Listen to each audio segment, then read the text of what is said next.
Doctor Neelam Agarwal Kedia, gynaecologist at Kedia hospital, Jhunjhunu, Rajasthan.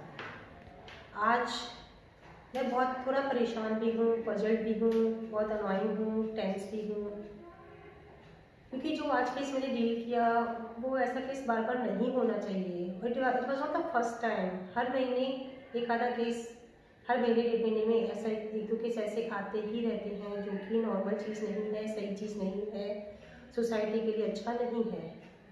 क्या था आज का केस? आप यही सोच रहे होंगे कि ऐसा क्या हुआ। जी हाँ, आज जो पेशेंट आई थी सुबह इतनी बुरी कंडीशन में, उसके साथ वाले उसे गोदी में भरकर ला रहे थे, जीप से उतारा, स्ट्रेचर पे लिया, स्ट्रेचर पूरी ब्लड से भर गई, कपड़े उसके पूरे ब्लड से सूख थे, पल्स नहीं आ रही, बीपी रिकॉर्ड नहीं हो रहा मॉनिटर के अंदर, उसका ब्लीडिंग अच्छी वाली उसकी हो रही है पूरा। पेशेंट की कंडीशन बिल्कुल पुअर है। अटेंडेंस को कुछ नहीं पता, साथ वालों से पूछा उन्हें कुछ नहीं पता। नहीं, अरे इसके पेट में बच्चा था, इतनी ब्लीडिंग क्यों हो रही है? क्योंकि इस तरह की profuse bleeding, passage of clot कि भर भर के खून के टुकड़े गिरना नॉर्मली प्रेगनेंसी में ही होता है। हाँ, दूसरी कुछ कंडीशंस में भी होता है, कार्सिनोमा ऑफ एंडोमेट्रियम के अंदर या ट्यूमर में, थायराइड में, डीयूबी में, बट इस तरह से मोटे मोटे क्लॉट्स अच्छे वाले और तेज ब्लीडिंग यंग फीमेल्स के अंदर प्रेगनेंसी ही मोस्ट कॉमन कॉज होता है, जो अपन सबसे पहले अपने दिमाग में आता है। साथ वालों से पूछा, उनको कुछ नहीं पता। नहीं मैम, इसके तो बच्चे हैं, 3 बच्चे हैं, कोई बच्चा नहीं है इसके तो पेट में। फिर इसका जो हस्बैंड था जो सुन रहा था, मैंने कहा ठीक है, फिर आप नहीं बोलोगे तो फिर मैं कुछ नहीं करने वाली हूँ, आप सही से बताइए क्या प्रॉब्लम है। तो फिर वो हस्बैंड कहता है, हाँ मैडम, बच्चा तो पहले था, 15 दिन पहले था, फिर उसके बाद में मैंने उसको एंटी ला के दे दी, बच्चा गिरने वाली गोलियाँ ला के दे दी उसको बाजार से। उसके बाद में बच्चा गिर गया, ब्लीडिंग भी आ गई थी, महीना आ गया, और अब तो 15 दिन बाद इसकी ब्लीडिंग आई थी। तो हमने सोचा महीना आया होगा, सुबह से था, ब्लीडिंग थी, अब ज़्यादा हो गई, तबीयत खराब हो गई, चक्कर खा के गिरी, तो मुझे लगा कि भाई अस्पताल चलना चाहिए, इसलिए मैं हॉस्पिटल ले आया। ठीक है, मैं उनकी बातें सुनती भी रही, अपना काम भी करती रही। पेशेंट की आइडलाइन स्टार्ट कर दी, आरएल चालू कर दिया, उसके ट्रीटमेंट स्टार्ट हो गया पेशेंट का, ब्लड को ग्रुपिंग के लिए भेजा, ब्लड अरेंज कर लिया हमने, उसका सेक्शन इवैक्यूएशन भी कर दिया, उसकी सफाई कर दी, पीसी जाना बंद हो गई, ब्लीडिंग रुक गई। इस तरह के केसेस में हमारा वैसे भी पहला मोटिव यही होता है कि जो ब्लीडिंग आ रही है हम उसे रोके, साथ में पैटर्न स्टेबल करें।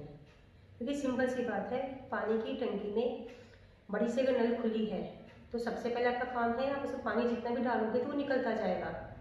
तब दोनों काम साथ साथ करेंगे, एक तरफ आप नल को बंद करेंगे, ऊपर से आप उसमें डालेंगे, इनपुट डालेंगे।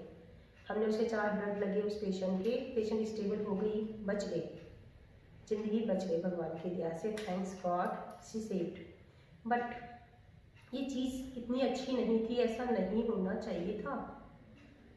मैंने फिर उसके अटेंडेंट से पूछा तो कहते हैं, मैडम देखो अब दवाई मिल गई आराम से, तो हमने लेके खा ली, हमने तो एक बार पहले भी खाई थी, 2 साल पहले भी ली थी, तब तो कुछ नहीं हुआ, अब इस बार हो गई, हमारी किस्मत थी।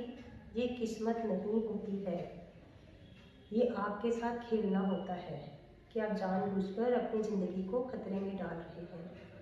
मैं आपको एक नहीं ऐसे और भी केस बताऊंगी, 3 केस और बताऊंगी, 3 डिफरेंट केसेस जो मैंने अपनी अभी तक की मेडिकल हिस्ट्री में अटेंड किए हैं। इस तरह के केसेस 3-4 एग्जाम्पल्स हैं, वो मैं आपको बताऊंगी। या आपने जो आज वाला एग्जाम्पल देखा नंबर 2 एग्जाम्पल, जो पेशेंट अभी भी मेरे पास ओपीडी में चल रही है।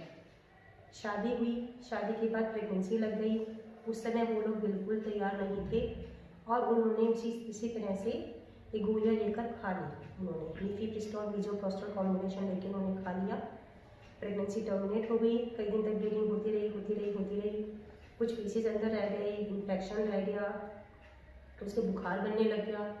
फिर जब घर वाले लेकर गए तो बोले हाँ पेशेंट थोड़ी सेप्टिक है, IV एंटीबायोटिक लगाइए, इस तरह से करके उस समय वो बच गई। लेकिन अब शादी के 5 साल बाद जब वो ये चाह रहे हैं कि उनकी प्रेगनेंसी लगे, अब वो सब जगह चक्कर लगा रहे हैं। उस समय तो यही धुन थी, मुझे ये बच्चा नहीं चाहिए किसी भी कीमत पर। अब वो बच्चा चाहते हैं किसी भी कीमत पर, लेकिन अब उसके कंसीव नहीं हो रहा क्योंकि उसके दोनों फैलोपियन ट्यूब्स हैं वो डैमेज हो चुकी है। दोनों फैलोपियन ट्यूब्स के डैमेज होने की वजह से वो कंसीव नहीं कर पा रही एंड शी वॉन्ट्स ट्रीटमेंट, और वो ट्रीटमेंट के लिए हायर सेंटर पर शिफ्टेड है। तो यदि उसने उसी समय वो टैबलेट्स नहीं खाई होती, समय पे सोचा होता प्रेगनेंसी लगने से पहले ही प्लानिंग की होती तो ये प्रॉब्लम उसके साथ नहीं आती, 100% नहीं आती ऐसी प्रॉब्लम। तीसरा केस एक इक्टॉपिक प्रेगनेंसी, जिसके इक्टॉपिक मीन्स क्या होता है कि उसमें प्रेगनेंसी आपके यूट्रस में नहीं लगती, बच्चेदानी में बच्चा ना लग के या तो फैलोपियन ट्यूब में लग जाता है, ओवरी में लग जाता है, या कहीं और पेट में लगा हुआ है। ओके, मतलब बच्चा बच्चेदानी में नहीं लग के कहीं और है, आउटसाइड द यूट्रस है। ठीक है, उसकी ट्यूबल प्रेगनेंसी थी, उसने तो बस दिन ऊपर गए 5 दिन, पहले के 2 बच्चे हैं, मुझे बच्चा नहीं करना, हस्बैंड ने केमिस्ट से ला के टैबलेट दे दी और आपने खा ली, और थोड़ी सी ब्लीडिंग हुई एंड शी वाज श्योर कि ब्लीडिंग इतनी ही हुई कि 5 दिन का बच्चा और कितना होता है, इतना साइज तो होता है, गिर गया बच्चा। ठीक है, वो श्योर होके बैठ गई। प्रॉब्लम फिर कब हुई? उसके 10 दिन बाद। 10 दिन बाद जब उसके एकदम से पेट में बहुत अच्छा वाला दर्द हुआ और वो चक्कर खा के गिरी, और जब हॉस्पिटल लेके गए तो पता चलता है कि हाँ, आपके तो इक्टॉपिक प्रेगनेंसी है, नस थी वो फट गई, बच्चा नस में था तो वो नस आपकी रप्चर हो गई है, और पेट में अच्छा वाला ब्लड का कलेक्शन हो गया है, हीमोपेरिटोनियम अच्छा वाला हो गया ब्लड के पेट के अंदर, तुरंत के तुरंत ऑपरेट हुई, इस तरह से ज़िंदगी सेव हुई। ये था तीसरा केस। ठीक है, now friends, I will tell you the 4th case. इस केस के अंदर ये केस इवन बहुत ही लेटेस्ट है, कुछ समय पहले की ही बात है, 4 मंथ 5 मंथ अराउंड मान के चलिए।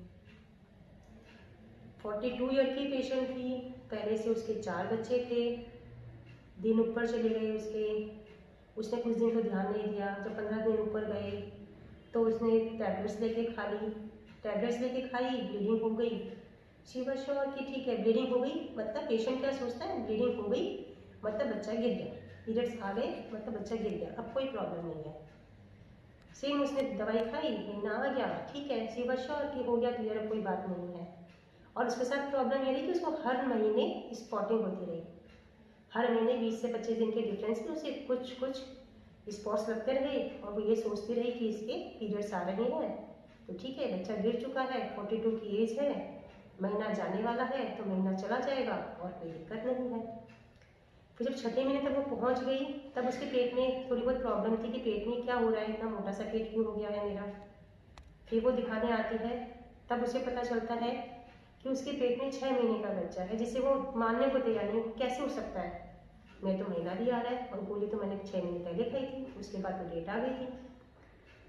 बिल्कुल फ्रेंड्स, ऐसा हो सकता है कि आपको अपने एंटीबायोटिक खाई, पीरियड्स आ गए, और उसके बाद में भी आपकी जो डेट है वो महीने के महीने भी आपको थोड़ा थोड़ा स्पॉटिंग होती रही, और बच्चा भी अंदर बढ़ता जा रहा है। मतलब इसमें होता क्या है कि एक तरफ से ब्लड कुछ कुछ आ रहा है, लेकिन जो बच्चा है वो वहीं पे ही बना हुआ है, बच्चे को ब्लड सप्लाई मिलती जा रही है, तो वो अपना ग्रो कर रहा है, कोई सब कोरोनिक हैमरेज है, कोई कलेक्शन है, वो थोड़ा थोड़ा करके आ रहा है, और आप ये सोच रहे हैं कि वो डेट भी आ गई है, इस तरह से। ठीक है, फिर उसने एक्सेप्ट कर लिया कि प्रेगनेंसी है तो उसे तो डिलीवरी ही करना पड़ेगा, कुछ हो नहीं सकता अब तो, और उसने उस बच्चे को जन्म दिया।